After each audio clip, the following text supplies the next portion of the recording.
it's really hard to believe that 1 in 5 kids in Tennessee and some 400,000 adults in our state, in the middle part of Tennessee, are hungry at some point or another or deal with this issue of hunger. It's hard to believe, but Nancy Keil-Culbertson with Second Harvest Food Bank, a very well-respected and well-known organization here, is going to talk to us about how you're kind of expanding your reach in Middle Tennessee. Nice to have you here, Nancy. Thank you for having me. I appreciate it. Now, of course, most of our viewers are familiar with Second Harvest. You've been around a long time and served so many people in the state. But remind us how many counties in Middle and West Tennessee you serve and just how big the problem of hunger is, as I touched on at the beginning. Thank you very much. I think everybody knows that hunger is an issue across every county within America. And the same thing holds true with our 46 counties that we serve here in Middle and West Tennessee. And like you mentioned, there's 1 in 7 individuals, which include 1 in 5 children, that are food insecure. And what the food insecure means is they do not know where their next meal is or an adequate nutritious meal is coming from. So it is a very big deal within Middle and West Tennessee. And when, we talk a lot about who are these people, what does the face of hunger look like?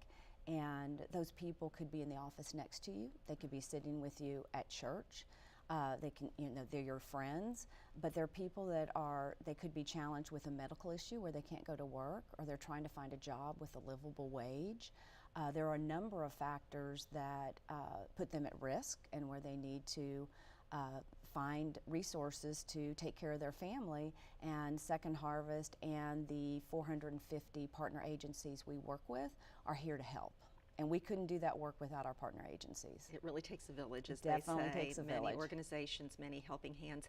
Now, we want to talk about your mobile pantry program today. Can you expand on that? Would love to. So with the 46 counties, we've got a number of them that are rural counties. And like I said, we have 450 plus partner agencies that we work with, and they don't all have adequate freezer space and storage to keep all the food that they need to make sure that the people in the communities have access to nutritious food.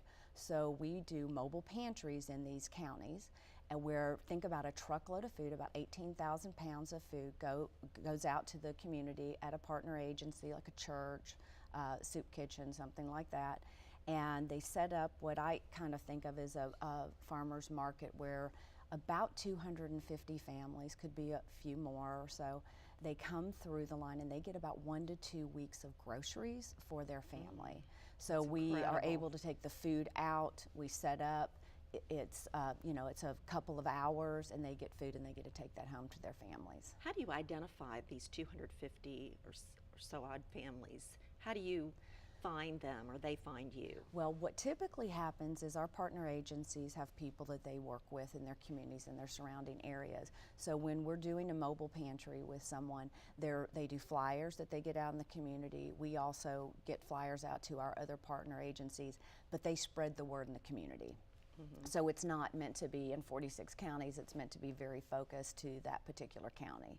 And you are expanding into a new area coming up this month, and can you tell us more about where that is? You're excited about it, I can tell. We are excited about it. This was a partnership that with UnitedHealthcare that we're doing, and we're doing a mobile pantry, but it's a little bit more than a mobile pantry. So the same types of families can come, but they are also going to have access to a lot of health screening thanks to UnitedHealthcare and to Healthy Tennessee.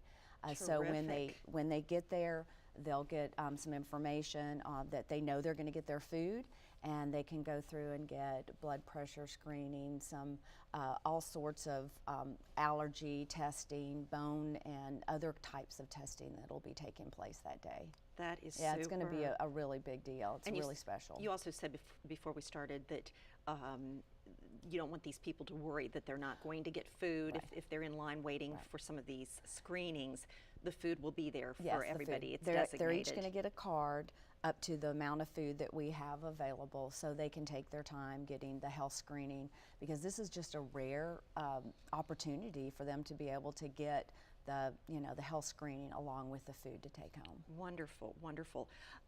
Now, do you find that in rural areas of our state, which there are a lot of rural areas, that that those people maybe are harder to find, to identify the people who are hungry than in a city?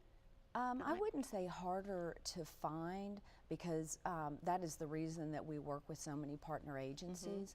And so they are in those communities and they know the people, and they have a very unique outreach to the people's churches and other organizations. So they do a pretty special job of reaching to folks. Now, I'm sure that there's a number that we don't know about, but we get a number of phone calls, so we have resources and we have a lot of information on our website that people can access. I was thinking if people were more isolated, if they were out on farms, or if you had elderly people that live far away from the center of their smaller town.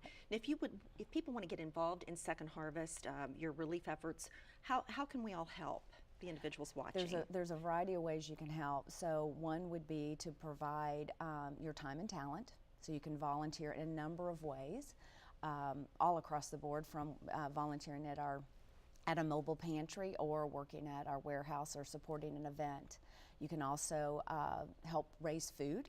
So that's an important, obviously, area that we need, and funding. So financial support is always important for us. And before we wrap up here, if you watching or someone you know is struggling with this, where can you get help, or how do you find it? Probably the best thing to do is to call 211 and identify what county or what zip code you're in, can identify a resource for you, or there's also information on our website at secondharvestmidtn.org.